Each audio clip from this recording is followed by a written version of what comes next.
Hey folks, this is a super exciting update because I actually got to test fire up the Kawasaki 340 on my AirBike.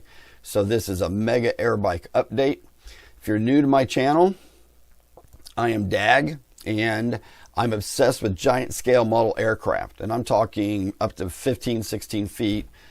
I'm working on one out right now with a 20-foot wingspan, but about, 4 years ago, one of my buddies were like, why don't you build a real airplane? I'm like, they're too expensive. And then I thought, are they too expensive? So I started talking to some pals. They're like, build an ultralight. And I thought, wow, okay, maybe I can afford that, which I really can't. This thing has turned into a huge money pit, folks. But my obsession since about 1978-ish, well, actually, that's when I started flying RC gliders, 79, I think. But ever since I can remember eating Gerber baby food, I've loved airplanes. So most of my life, I've been a full-scale pilot for a long time, but I haven't been pilot in command in like 15 years because it just got too expensive. But because I'm building these $4,000 and $5,000 giant model airplanes. But the thing is that my obsession's aviation. So I decided to build an AirBike. And if you don't know anything about the AirBike, look it up on the internet. Basically, it's a 4130 chromoly airframe that you TIG weld together. It's got wings that are basically made out of spruce and a little bit of plywood. It should have about a 300cc or bigger engine in it. I have a Kawasaki 340 that's going to produce about 34 horsepower. And to make a long story short is I got a whole bunch done quickly on, was going to put an engine in it, the engine being way too light to get the CG right. It was really depressing because I had bought a propeller for it now that I realize it's too small. When I have a big holy crap moment on a project, I just put it aside and go do other things, and then I'll come back to it. So the AirBike got put on my back patio, and I tied it to my barn, and I was all ready to fire it up. And it's always really nerve-wracking the first time that you are going to, for me, the first time I put fuel in a model aircraft is to make sure there's no leaks. Okay, now I fly electric nowadays, so I don't have leaks. But when I first put fuel in this, I was like, please don't be any leaks. And there were none. Before I get too far into this, I do want to do a shout out to one of the people I've been partnering with. This is rtlfasteners.com. If you need any bolts, nuts, blind nuts, lock nuts, anything for the hobby. And actually, I use a lot of it on my ultralight, not on structural parts. All my structural parts have AN type bolts. But like holding my instrument panel on, holding the instruments into the panel, I use basically everything from RTL. Now, one of the things, and I'm going to do a video on this, I've just been too busy. If you look at the quality of the washers and the type of fasteners you get from them, it's really, really superior than most of the stuff you buy out there. Because I used to buy in quantity from McMaster Carr. But I've been super impressed with just how clean and nice the parts are. The fasteners are made that RTL Fastener uses. Right now, if you go to their website and use the top secret code DAG25, spend more than $25, you'll get 25% off your order. So spend $25 or more, and you'll get 25% off. So the way I want to start this is to talk about the last update I did. I was nowhere near getting the engine running. So I'm going to start this update talking about how I built the instrument panel, how I wired the engine, and then we'll talk about the test running of the engine, which actually went really good, except there's a couple of hiccups. One that really, really pissed me off, and I'll describe it to you in a minute. Let me go to a full screen here, though. So basically, this is a carbon fiber instrument panel I made, and I'm going to tell you how I made it right now. So basically, I took a piece of 1/8" birch plywood from Aircraft Spruce. I love to work in both 2D CAD and 3D CAD, so I love to print out my own templates and then cut them with a scroll saw. I've had many people say, Dag, do you have a laser cutter? They look awesome. No, I don't have a laser cutter. If you don't drink 9 energy drinks an hour, you probably will be able to cut, if you take your time, with a scroll saw, really, really good lines that look like they're laser cut, but they're not. So basically, I cut out holes for my instruments, test fit my instruments. That hole in the bottom right is not cut with a scroll saw. I just crammed a 3/4 inch drill bit through that to put my switch. my key switch for my magneto and starter. I love to use plexiglass to lay things out on when I'm making like firewalls and instrument panels. And I love this part all. This stuff, basically, I put on a coat, and before it dries, I buff it off. Put on another coat, and before it dries, I buff it off. Let it set 5 minutes. The third coat I'll put on, and I'll let it dry. And then you got to use a little bit of your muscles to buff it off clean. And if you do that, your part will pop right off this plexiglass, no problem. So I then lay my instrument panel on the plexiglass. I take a permanent marker and just put a line around it just to know where I want my resin to go. The resin I use is West System Epoxy. I like the fast because I have at least 35-40 minutes working time. If you're going to do a big wing that's going to take hours, you want to use slow resin. But for instrument panels and firewalls, this works great. So I just lay on the carbon fiber to make sure it's going to work, going to cover the right area. Then you can't see it here very well, but I slop on a coat of resin onto the plexiglass, a really big, heavy layer of resin. Lay on my cloth. Then I'll put on a whole coat of resin. I'll squeegee all the resin to the center, and then I'll take my brush and re-wipe it out over it. You want to try to get every air bubble you can out of there. I don't have a vacuum bag, so you don't want any air in this thing at all. Then I lay a piece of wax paper over it. And then I lay a cookie sheet over an old one. My wife always wonders where some of her stuff goes. Then I pile on the weights and I let it sit 24 hours. Then I pop it off. I take my scroll saw and cut out all the holes and everything in the perimeter. And voila, I've got an instrument panel. So there you can see my starter, my key switch, my exhaust gas temperature, and my cylinder head temperature, which during testing they both worked, which I was really excited about.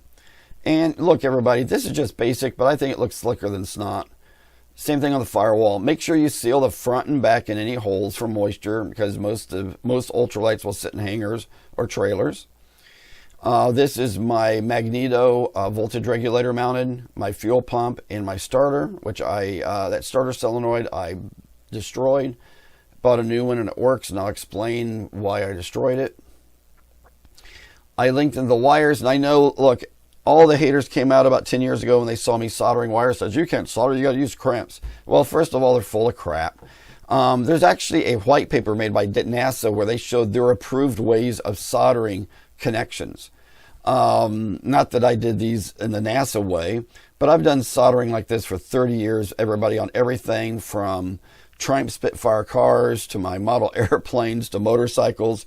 I've never had an issue with it.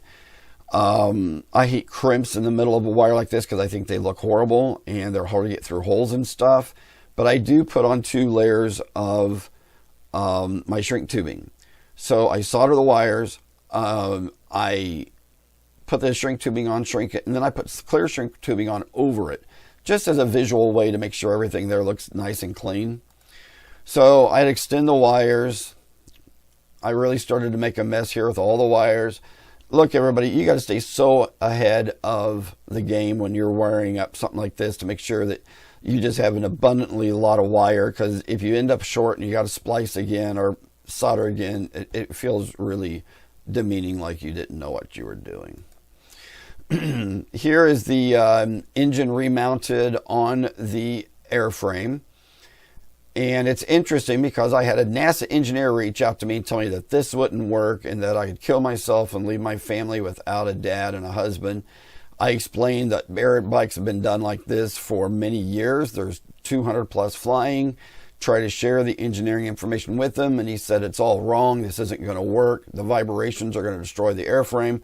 So it's amazing that people with all their many years of college and they think they got their credentials, they really don't know what the hell they're talking out of. They're talking out of their ass. So it just frustrates me that I've spent my whole life trying to listen and learn, and this dimrod thinks that this isn't going to work. But I'm sorry, I digressed. So here, if you look at the bottom there, is that starter. And I want to explain to you a little hiccup I had with this. Well, no, actually, I'm going to do that a little bit later. But we're here. I'm still wiring up everything. The battery's going to go into the fuel tank. I did have to wire up this connector. The connector on the right comes on the engine. The connector on the left, I have to wire up myself. And I actually had to buy that connector. And 2 of the wires go to the key switch to ground out the magneto to kill the engine. The other 2 creates a loop to the starter. I'm sorry, scratch that. 2 of them are for killing the magneto.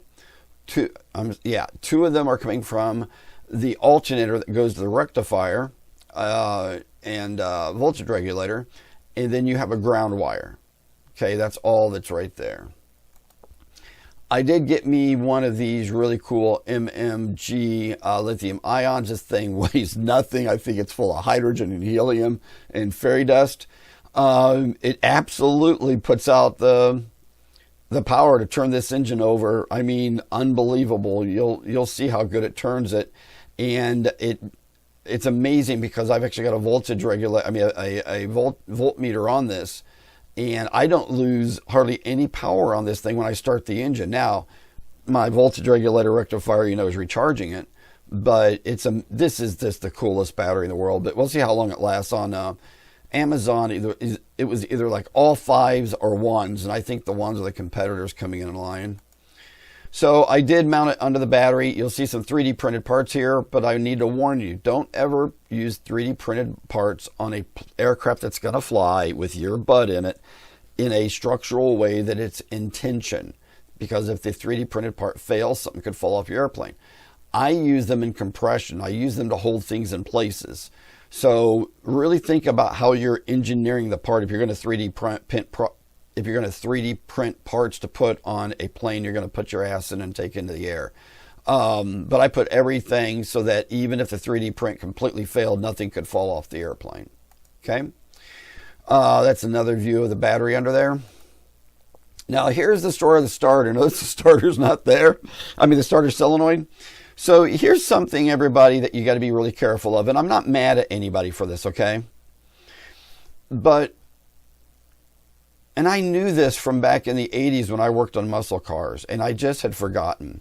So on a starter, you have the 2 main lugs, which is going to let the power get to your starter to turn over the engine. Then you have 2 little bolts on it sticking out. One is an S that says starter. The other one was actually for energizing your magneto on cars that had points and plugs back in the 70s. But the drawing that came with the AirBike showed landing both of those going to your starter key, which was incorrect.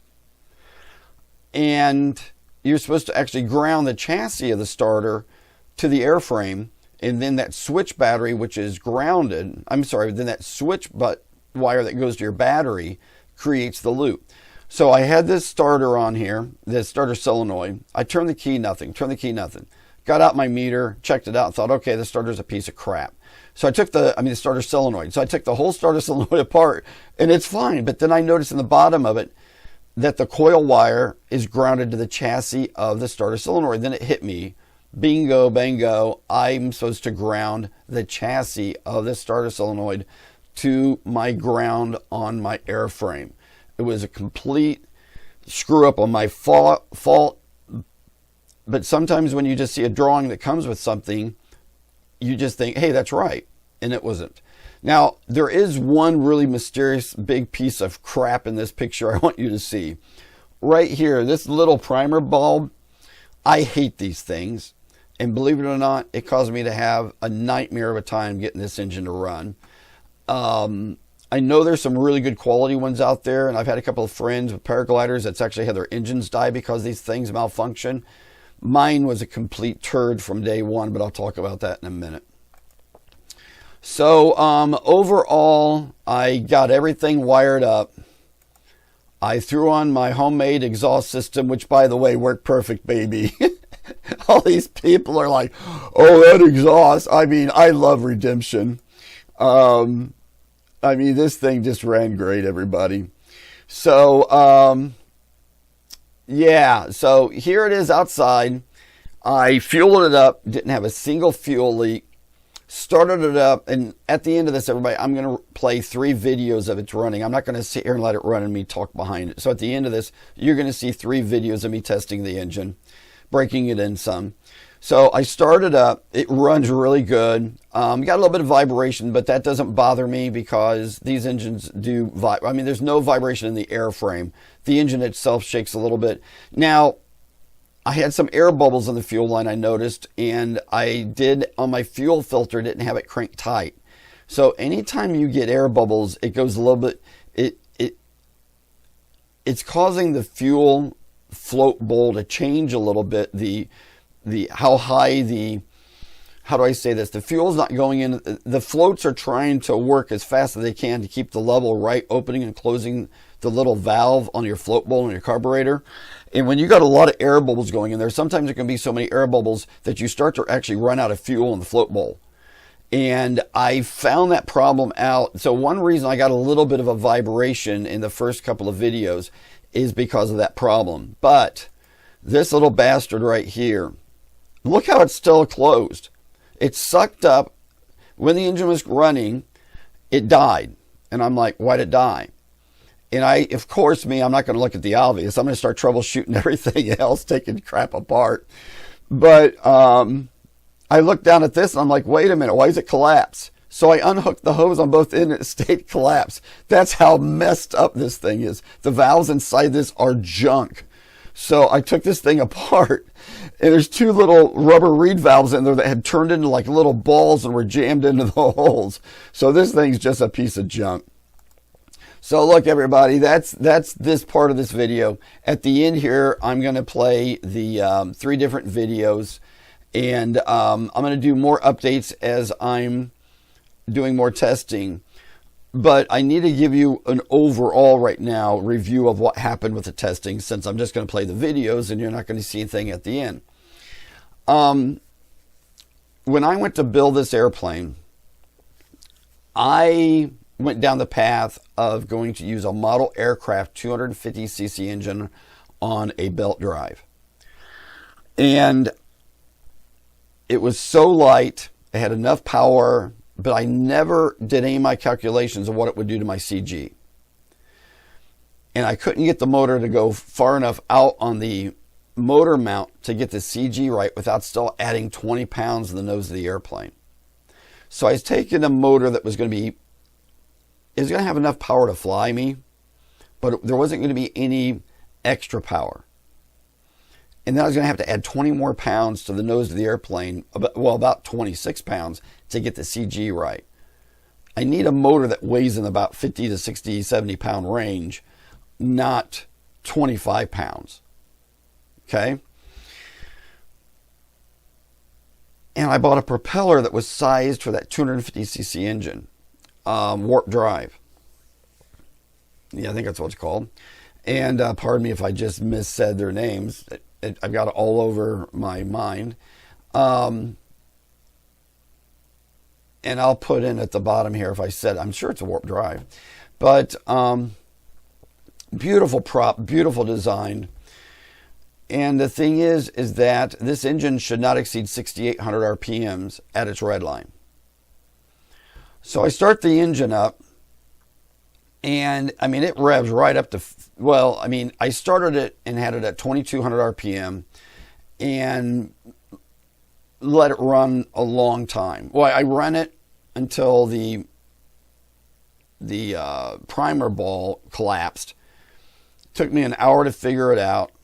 I threw it away, started the airplane up, let the airplane run for about 20 minutes, shut it off, then run it another 20 minutes. This is all around 2,000 RPM. Some of the video you're seeing are just excerpts where I revved it up a little bit.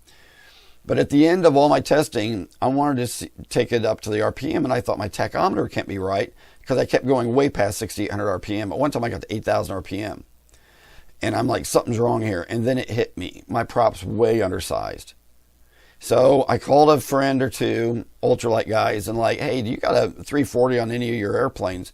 They said, no, but this guy about 10 years ago did a bunch of testing, and they sent me the information, and I am way under propped. So I've reached back out to the prop manufacturer to say, what size props do I need now for a 34 horsepower motor versus a 26 horsepower motor. And it's a setback because it's going to cost me another $500. And this plane has been a money pit. It has been an absolute money pit, but it's going to be worth it when it flies. And I've never not completed a project. If you followed me a long time, you know I sold a few before they flew. But overall, I give this testing a 9 out of 10 because it worked perfect. Once I got all the bugs worked out of the fuel system.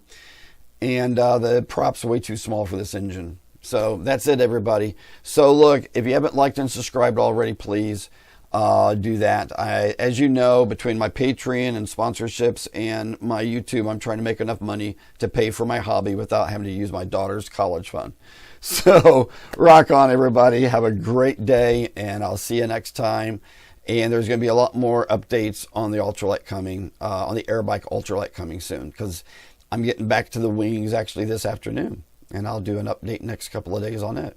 So rock on, everybody. Have an awesome day, and just never give up. You know, just keep pushing forward. See you next time. Bye.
6-second video because I took like 30 pictures.